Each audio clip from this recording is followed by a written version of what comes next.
You are listening to the Chompcast, the official podcast of Sword Chomp. And remember, you can always go to swordchomp.com, a place where you can access the many places our podcast is available for download. But if you're listening to the show right now, that means you found us. So welcome to the madness that is the Chompcast. We have a fresh new Chompcast today. The January doldrums mean nothing to us, as we have one of the more exciting shows of the year planned. Topic of the show is our personal most anticipated games of 2018. We take a wrench to the ugly mug of evil as we have a 5-way discussion about last year's BioShock-esque sleeper hit Prey. And that's cool. We don't get to have 5-way discussions very, very often. We finally give the androids of Nier Automata their due, because it's never too late for humanity, as we discuss Nier Automata in all of its glory. Finally, the BioBreak article this week involves insects with a ballsy approach to love, and we have a quick shot of the Nintendo Direct right into your veins. All that and more coming up on this week's show. But first, joining us today, a special guest, friend of the show. His name is Rich Meister, but we all call him the Maestro. Because you can find him conducting his symphonies of text over at Destructoid.com. How you doing, Rich? I'm doing good. Thanks for having me on again, guys. Symphonies, that's my jam. That's your jam. And if the Maestro thing takes off as a nickname, we take full credit. It's yeah, coffee. No, you guys, you'll be getting a cut of that t-shirt when it's on the Destructoid store. We can live with that. We are glad you're here. Great day to be here as we count down like sort of the games that we're looking forward to this year. And that Nintendo Direct snuck in yesterday. And, as someone who writes for Destructoid, I know there any sort of bit of news or anything like that gets you really excited. So yeah, it's fun time. Cool stuff in that Direct. It was interesting. So thanks for being here. And of course, it's a new year, but we have the same old crew up first, and on the theme of, I guess, New Year's resolutions from Texas, my good friend Fish. The world knows him as the Filipino Johnny Depp. He actually told me before the show that his New Year's resolutions this year include vaping more, which I thought was a bit strange, sleeping less, and finally finishing the Jessica Negri sculpture he has been working on in his basement for years. Anthony Fisher's here. How you doing, Fish? Well, those first two statements, yes. Vaping more, definitely. That's a goal of mine for sure. But yeah, I've been putting off that Jessica Negri sculpture for too long, and I think it's time to finish it. It's sitting next to my Olivia Munn and Kate Upton sculpture as well. That's good company to be in, I think. Oh yeah. Whenever I feel lonely, I just go down there and you're like a gardener. Really discuss what I do what? down there, I said too much, I think. Kind of like tough act to follow. Kind of like a gardener who just it's therapeutic. You just go down there, you're trimming the hedges, and you get lost. Glad you're here, Fish. It's going to be a fun show. Fun fact, the sculpture is actually composed entirely of copious amounts of sticky Kleenexes. From Japan, Shay Layton is joining us. He sent me an email this week explaining his big New Year's resolution was to spend less time on Tinder because of my constant harassing, and more time creating his new dating website. That's right. He's developing his very own dating website. It's called Metalhead Mingle. And it's a place where metalheads can find true love. Shay Layton's here. How you doing, Shay? Really good. The site is a total failure. It was comprised of about 27 men and 0 women. So I've been forced already to shut the website down. That sounds like an opportunity to me. It's true. Yeah. Where you see failure, Josh sees opportunity. I deleted my profile, by the way, so incite 26. a circle pit? Did you take your profile down, Rich, already? Yeah, 26. Okay. I don't know. Yeah. 26, I don't know what you can do with that. Never mind. That's, yeah. From the sounds of things, it sounds like every metal show I've ever been to in my life. Those demographics, but that's a bummer, man. I was hoping that'd be the place for you. It's okay. It's okay. I'll work on my next dating app, which Fish will be a VIP member, which is women who are sleeping. Oh no! Oh, Seems like a really situational. Yeah, that's true. how does that So work? how though? about this? That's a dangerous subject for me to even entail. Yeah, let's stop there. Let's Is stop it just there. a I ham site? immediately realized how bad that sounded. It's as an it was inside coming out of joke my mouth. about I didn't think ahead of fish. time. It's an inside joke about Fish and his spouse. You know, people will get it. Yes. They know that. Yes. I Hopefully, did have a frequent good slogan listeners though. get that. They will. Or it sometimes gets edited out. One or the other. we tread that line where sometimes, I know we live in a sensitive society where people want to get offended about everything, but we don't really worry about that here because we know that we mean everything with a good heart. And we're worried about catching each other on that. But I was going to say this before we move on, Shay. It's too bad it's shutting down because I had a pretty good slogan that I thought you'd appreciate, okay? How's this sound for you? Can you say this with a straight face? Blast beats and ass blasters. How's that sound? I thought you were going to say something like bang the drums, then bang the bums. No, well, it's not bad. or shred the bums, Shred the bum. Metalhead, that's right. You can shred the bums. Yeah. If that's what you're into, Fish. That I mean, to each their own, and no judgment. Glad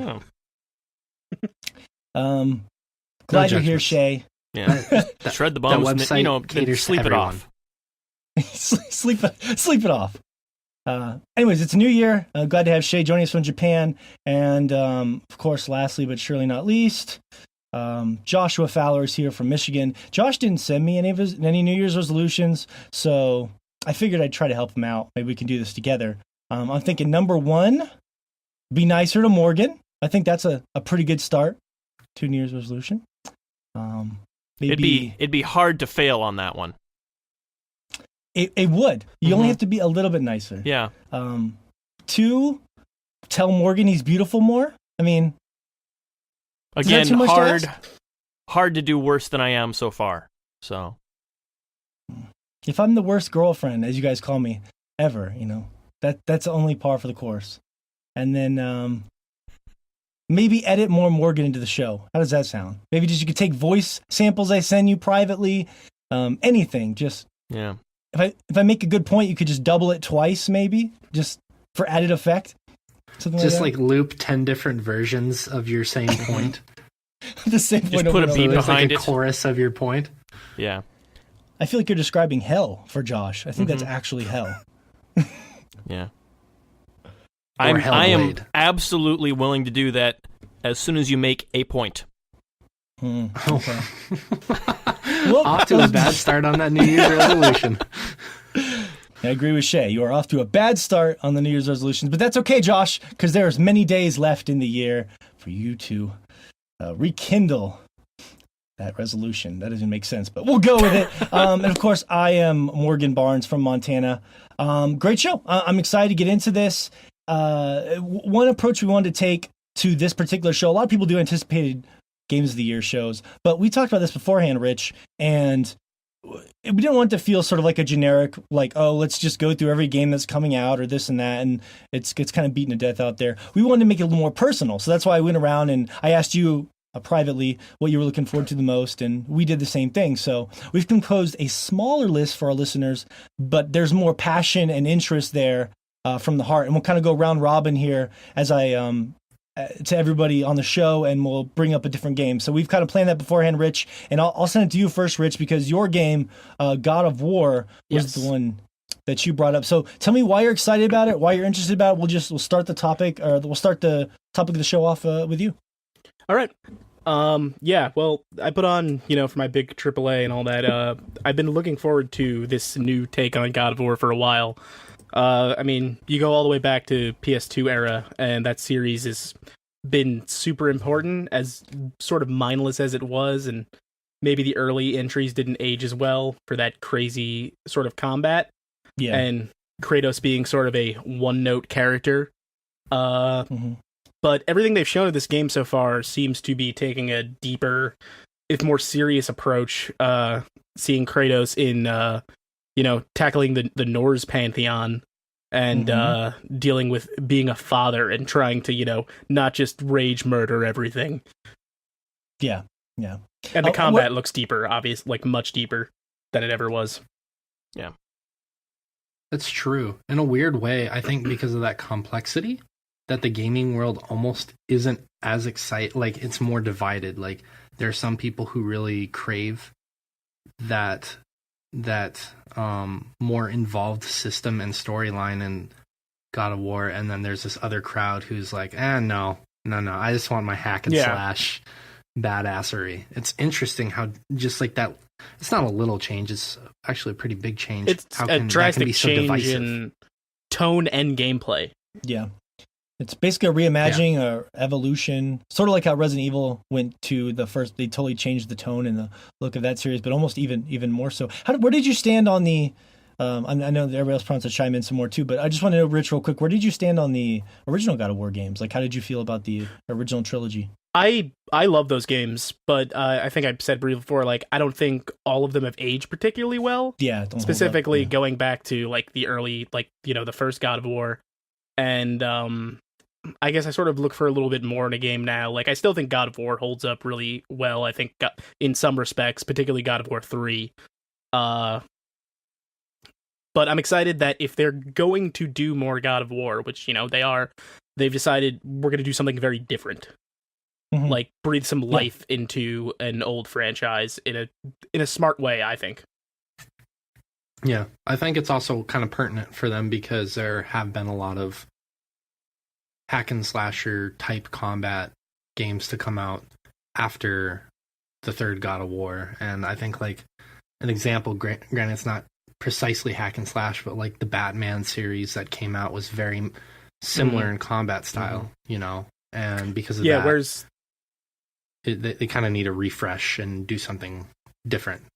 Yeah, create a new identity.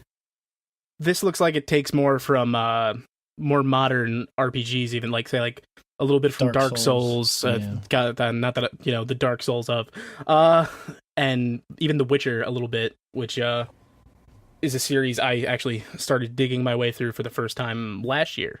Did you get all the way through it? All the way through the whole Witcher? I did The Witcher 2 all the way through on Destructoid's Twitch. And I decided I needed to take a little break and play something else before I jump into The Witcher 3. So I'm actually playing through all of Nier on Destructoid's channel on Thursdays and Saturdays now. Yeah, nice plug. Slip that in, right? I'm curious very too because and well integrated. He knows what he's doing. He's a master. A maestro. He's a maestro. I'm curious because Cory Barlog is behind it, and God of War 2 is my personal favorite. It was at the time, but I agree with you. I don't know if it would hold up that well, but I remember it feeling the most like perfectly balanced to me between action and puzzles. Whereas I loved 3, but I feel like the puzzles are much weaker in 3, and the set piece battles are just much better. But 3 was all set pieces. Yeah, that's just it. Yeah, exactly. So, but I love Cory Barlog, and I'm curious because he designed this game. He has a son, and that's his theme. It's something I can relate to. I don't personally have a son, but I have a daughter, 2 daughters, but one of them is right around the age of the kid in this game, or pretty close to it. And he said that this game obviously was inspired by what he's grown and learned in life since he's had a kid, which is a lot since he made God of War 2. Those parenting themes, I'm curious as a parent to see if they connect with me or not, or if they feel a little, are they too simple? Are they heavy-handed? You know what I mean? Yeah. It'd be interesting to see. It will.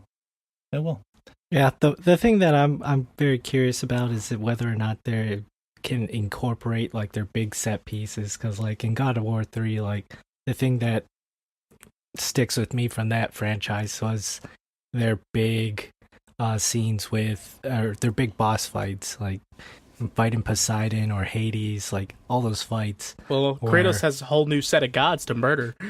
Exactly, and I'm curious how they're going to execute on that. Well, like that's one thing that I'm very curious.